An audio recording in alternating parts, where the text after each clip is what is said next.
लोगों को पता भी चले कि वाकई में बजट कितना है, कलेक्शंस वाकई में कितना आ रहा है, और एक क्लियर ऑडियंस को इमेज है, क्योंकि भ्रमित करते हैं कलेक्शंस। आजकल की कलेक्शंस बहुत भ्रमित करते हैं और वो एक प्रॉब्लमेटिक है। मतलब ये भी विषय लिया जा सकता है, पर इस साल के सिने टॉकीज में नहीं। numbers game, I'm asking numbers game नहीं, yeah, but the question that we are expecting is regarding cine talkies, क्योंकि still it is about entire cinema and the collections and the commercial aspects of it. So I think this can be kept as a topic in discussions when the seminar begins. But for today, we'll restrict it only to cine talkies, and if you have any questions about it regarding cine talkies, why it is being held, if you have not got the clarity, we can be clear about it. And any further questions regarding cine talkies and the Ayojan of you said about Sanskar discussing numbers game, that's why I asked, sir. Numbers game About the, well, if you want, in fact, like I want his yeah, reaction, okay. sir. Okay, you can. Let's answer this and then we'll again come back to cine talkies.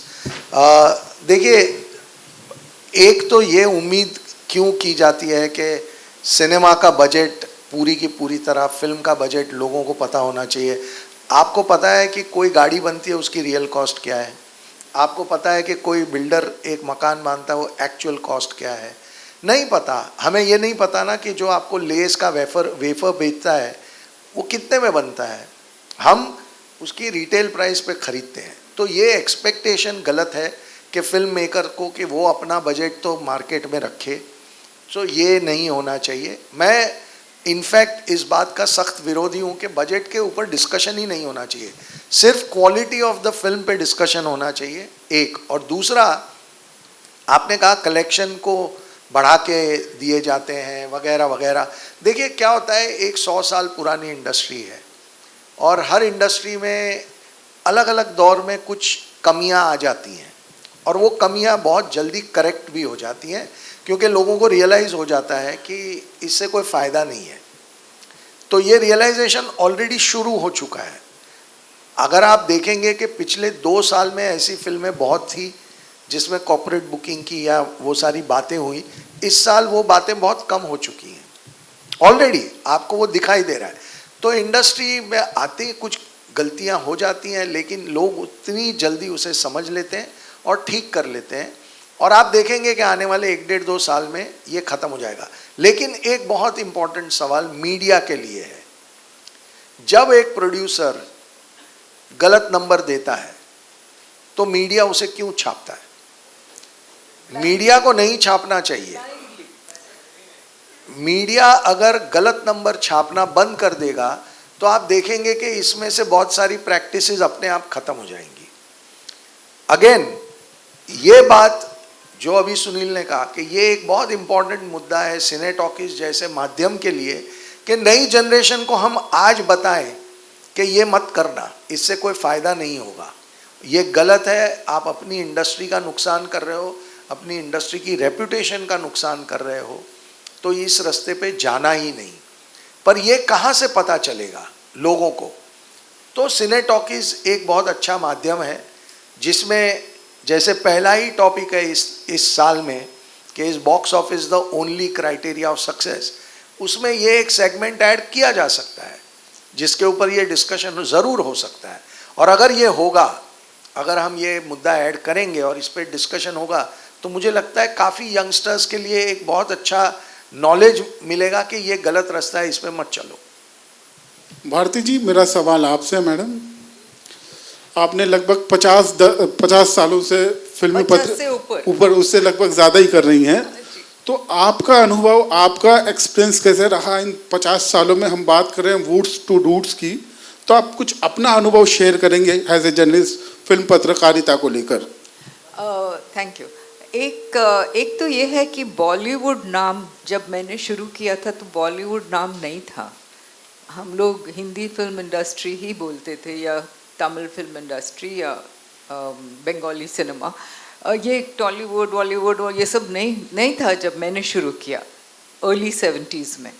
लेकिन धीरे धीरे ये जो Bollywood term आया तो then we started seeing this division कि फिर Bengali cinema का भी एक नाम होना चाहिए, मलयालम सिनेमा का भी नाम होना चाहिए, तमिल सिनेमा का नाम होना चाहिए। तो इसमें बहुत सारे वुड्स आ गए, मल्टी वुड इंडस्ट्री हो गया है।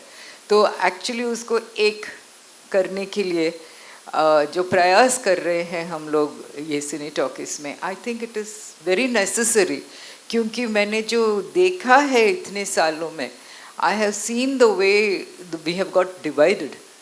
और ये अटेम्प्ट जो है कि हम लोग सब वो डिविजन्स को कम करके सब साथ में आए, ये बहुत ज़रूरी है। और मैं एक्चुअली सोच रही थी इस विषय पर कि how can we get rid of these divisions and how can we all come together.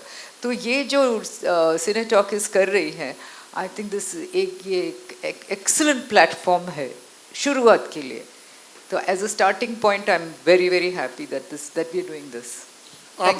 आपने जब जर्नलिज्म की शुरुआत की थी जी, तो पीआर एजेंसीज का कंट्रोल कितना हुआ करता था? उस वक्त पीआर एजेंसीज का कंट्रोल कितना हुआ करता था? बिल्कुल नहीं था। और आज क्या सिनेरियो देखती हैं आप? बिल्कुल उल्टा हो गया है, क्योंकि जब हम लोगों ने शुरू, वैसे ये सिने टॉकीज का कुछ कनेक्शन नहीं है, लेकिन मैं जवाब देती हूँ कि जब हम लोगों ने शुरू किया था तो पीआर्स वर डिपेंडेंट ऑन अस, कि वो लोग चाहते थे कि हम उनको कवर पे डालें, उनके क्लाइंट्स को कवर पे डालें।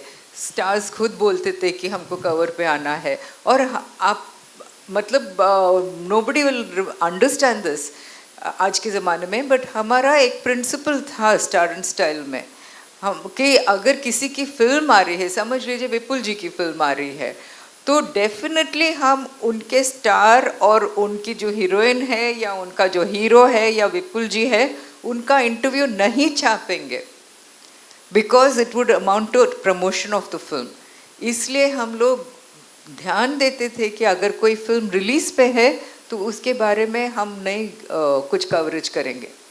तो वहाँ से आज देखिए, मतलब हम ऐसे स्थिति पे आ गए हैं जहाँ सिर्फ पीआरओस की चलती है और सिर्फ रिलीज़ के टाइम पे इंटरव्यूज़ देते हैं, रिलीज़ के टाइम पे सब कवर पे आएंगे, प्राइम टाइम में आएंगे। हाल ही में देख रही थी मनोज वाजपेयी डिस्पैच आ रही है तो वो सब प्राइम टाइम चैनल्स में आ गए हैं। सो ये तो हमारे ज़माने में नहीं होता था, उल्टा ही होता था कि we will not cover them if they got a release. So बहुत फ़र्क पड़ा है, अभी अंतर बहुत ही है, उस ज़माने और आज में बहुत ही अंतर है। Thank you for asking me this question actually. अच्छा सुनील जी, ये यहाँ पे एंट्री कैसे होगी? 13, 14, 15 को कैसे लोग आएंगे? किस तरह से क्या पासेस बनेगी या कैसे क्या एंट्री से? जी, इसका रजिस्ट्रेशन होगा बाकायदा। तो रजिस्ट्रेशन के बारे में अरुण शेखर जी आपको जो इन्फॉर्मेशन चाहिए वो ज़रूर सप्लाई करेंगे। रजिस्ट्रेशन के लिए लिंक है, उस पर क्लिक